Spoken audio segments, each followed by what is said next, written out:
Šventojo Maksimilijono Kolbės pasiaukojimo švenčiausiai mergelei Marijai aktas.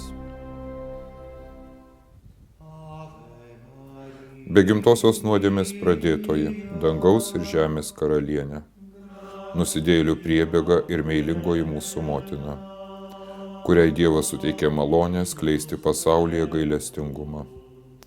Aš, nevertas nusidėjėlis, puolu prie tavo kojų, nuolankiai maldaudamas, kad mane priimtum kaip visišką savo nuosavybę. Patikiu tau save, visą savo kūno ir sielos galias, ir visą savo gyvenimą, mirtį ir amžinybę. Elkis su manimi, kaip tau patinka. Pasinaudok, jei norėsi, visų manimi tam, kad įvyktų tai, kas apie tave pasakyta.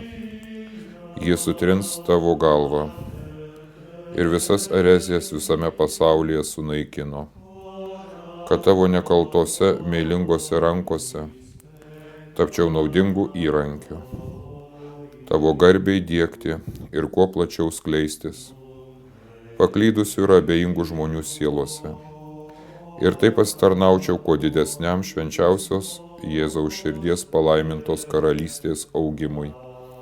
Nes kur tu įžengi, ten išprašai atsivertimo ir šventumo malonę. Per tavo rankas mus pasiekia visos malonės iš švenčiausiosios Jėzaus širdies. Leis man garbinti tave, švenčiausioji mergelė, ir suteik man stiprybės nugalėti tavo priešus. Be gimtosios nuodėmės pradėtoji Marija, melski už mus, kurie šaukiamės tavo pagalbos, ir už tuos, kurie nesišaukia tavo pagalbos, o ypač už šventosios bažnyčios priešus ir tau pavestuosius. Antifona. Švenčiausia mergelė Marija, tarp visų pasaulio moterų nėra tokios kaip tu. Tu esi aukščiausio karaliaus ir dangiškojo tėvo duktė ir tarnaitė. Tu esi mūsų švenčiausiojo viešpaties Jėzaus Kristaus motina. Tu esi šventosios dvasios sužadėtinė.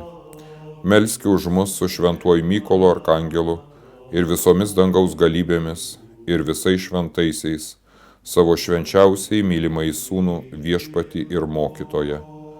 Amen.